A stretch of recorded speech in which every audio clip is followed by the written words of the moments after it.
Good day everyone. This is Mildred Lapente, currently enrolled in AMA OAD, taking BSBA major in MIS. Today I'm going to present my course project in Computer Programming 1. The topic that I'm going to discuss are the following: through the loops, dimensions of primitive data types, and introduction to functions of procedure. So through the loops, we have the looping.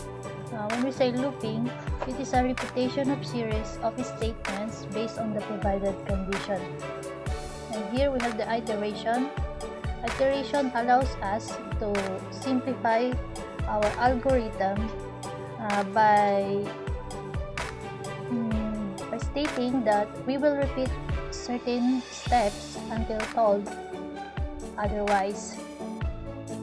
So when we say looping, looping has a very important role in programming as it makes our coding easier and saves time as well.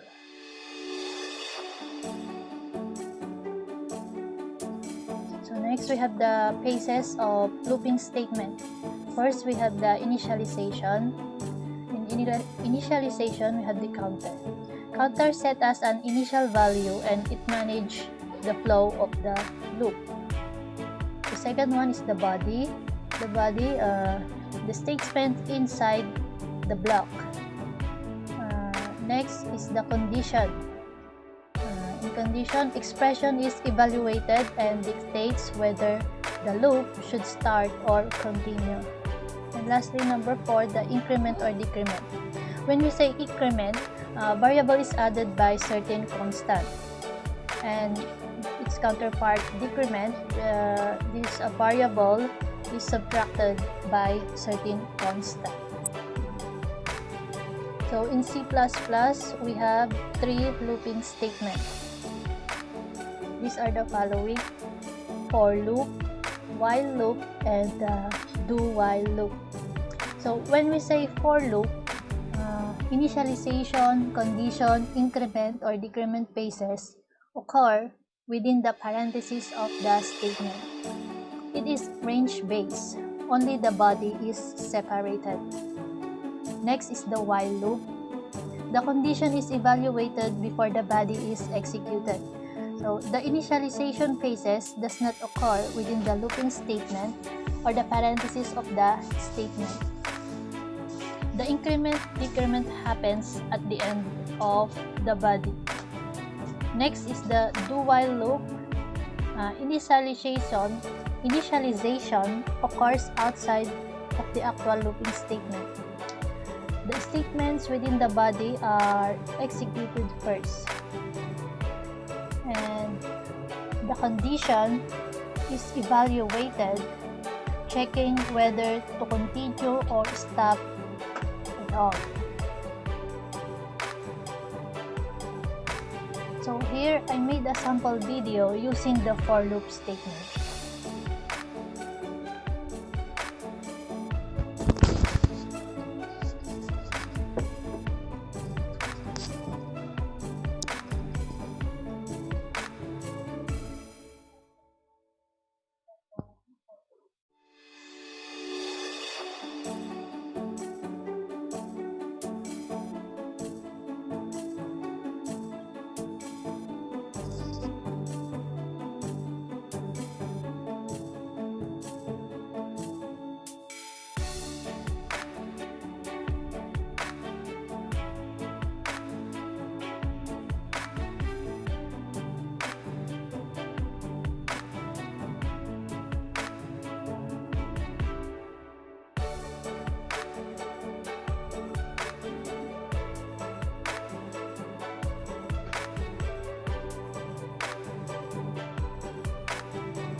of data types. Here we have the int, short, long, bool, float, double, and the char.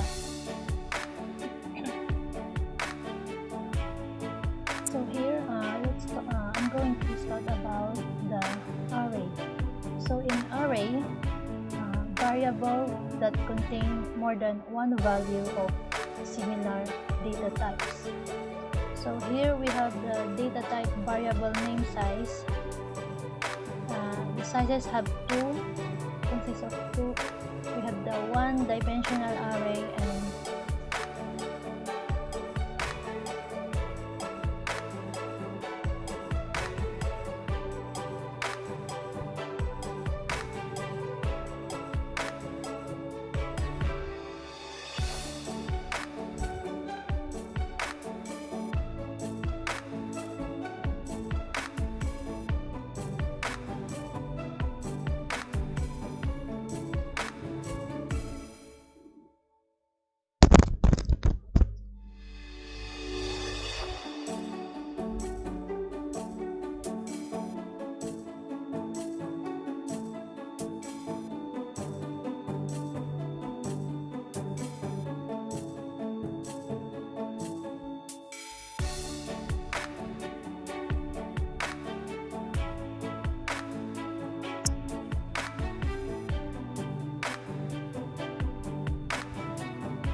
video using the array. So next, we have the functions or procedures. When we say function, it's a separate. Okay, we have the functions or procedure. When we say function, it is a separate code block which performs a specific task in which it can accept inputs from the other code blocks. They can return back values which can be a result of the actions performed within the function. So we have the components of function, namely function name, parameters, body, and the return type. When we say function name, this is the actual name of the function. So the function name and the parameter list together constitute the function signature. And when we say parameters, a parameter is like a placeholder. When a function is invoked, you pass a value as a parameter. This value is referred to as the actual parameter or argument. The parameter list refers to the type, order, and number of the parameter of a function. Parameters are optional. That is, a function may contain no parameters. So next is the body. The function body contains a collection of statements that defines what the function does. And lastly, the return type. A function may have a return value. The return type is a data type of the value the function returns. Some functions perform the desired operations without returning a value. In this case, the return type is the keyword void. So that's it. This is my video's presentation ended.